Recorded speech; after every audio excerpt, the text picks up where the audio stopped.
میرا سوال تینوں سے ہے کہ اس وقت الیکشن بھی ایک بڑا مسئلہ ہے بلوچستان کا، جب بھی گمشدگیوں کا اس کے اوپر اسلام آباد میں لوگ بھی آ کر بیٹھے ہوئے ہیں، تو اس پر کوئی بات نہیں ہو رہی کہ ریاست اس پر کیا سوچ رہی ہے۔ سولنگی صاحب سے میرا سوال ہے کہ اس پر ریاست کیا سوچ رہی ہے، اور حامد میر صاحب سے اور خٹک صاحب سے بھی تجزیہ چاہوں گا کہ ریاست سے وہ مطمئن ہے، اس کے اقدامات سے مطمئن ہے۔ جی دیکھیں، جو لوگ بلوچستان سے آئے ہیں، پہلی تو بات یہ ہے کہ جب وہ اسلام آباد پہنچے، عورتیں اور بچے، وہاں ان کے ساتھ بہت برا سلوک ہوا، اور وہ سلوک جو ہے وہ اتنا برا تھا کہ اور اندھیرا تھا، تو وہ آپ لوگوں تک صحیح طرح پہنچا نہیں کہ کیا وہ بس آپ کو یہی پتا جو میرے ساتھ ہو رہا تھا۔ لیکن جو خواتین کے ساتھ ہوا، بلوچ خواتین اتنی دور سے امید لے کے آئی تھی اسلام آباد، ان کی امید پر لاٹھی چارج کیا، اس پہ گندا پانی برسایا گیا، ان کو پکڑ کے جیل میں بند کر دیا گیا۔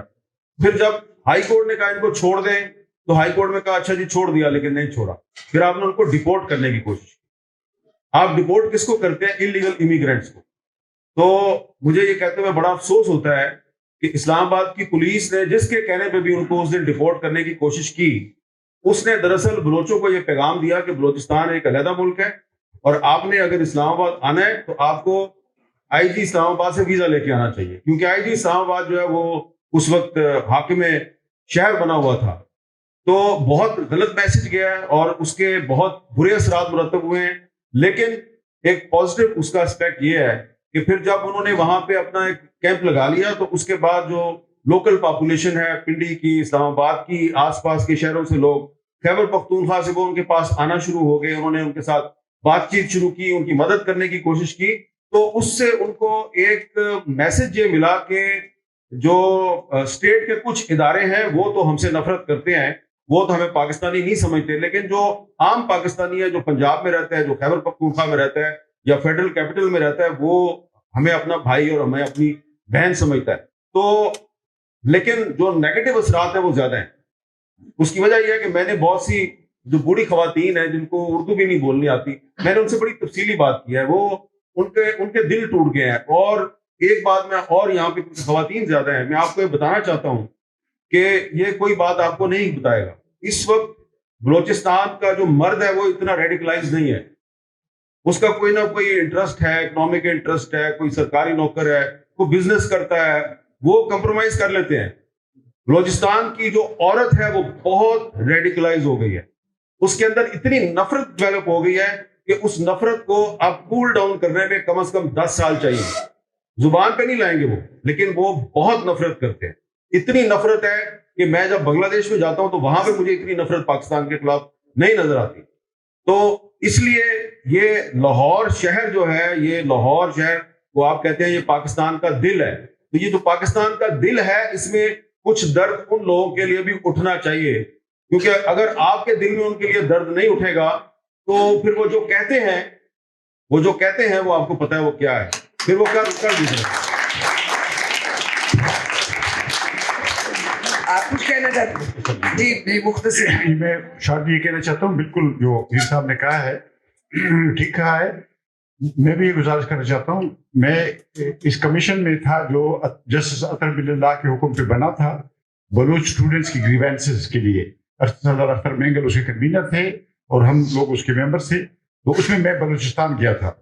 2022 نومبر میں ہم گئے کوئٹہ میں، یہ کیمپ جو تھا وہاں گئے اور بلوچستان یونیورسٹی گئے۔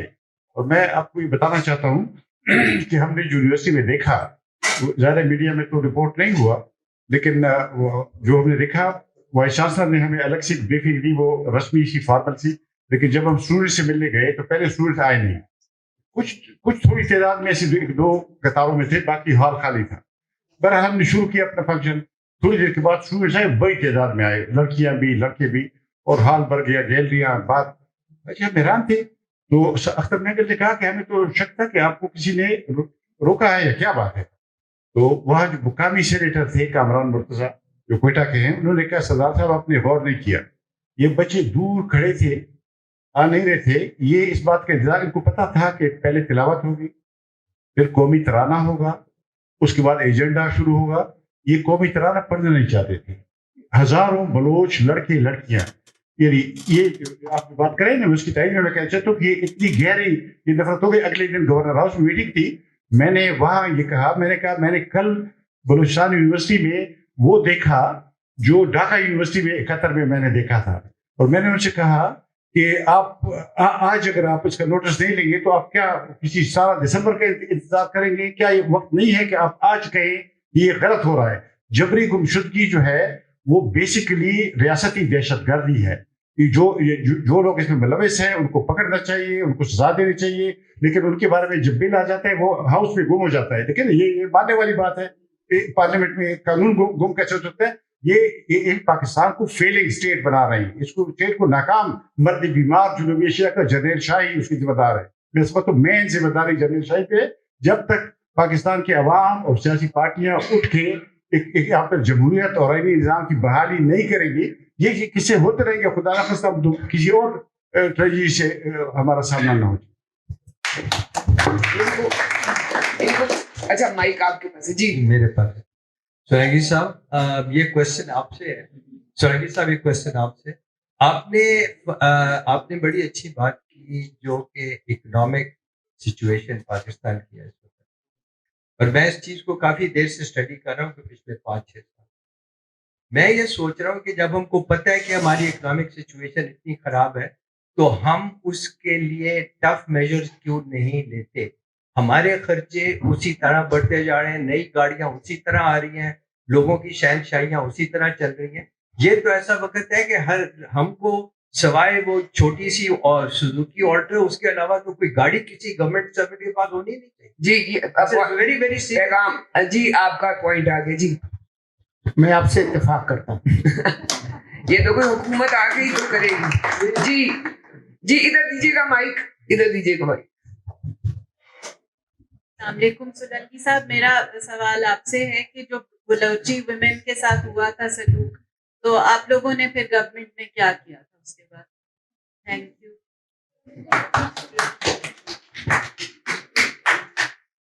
پاکستان میں کوئی بلوچی ویمن نہیں ہے, بلوچ ویمن ہے.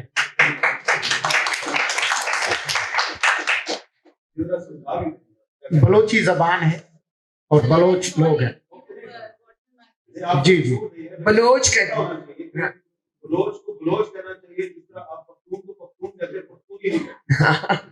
زبان بلوچی ہے.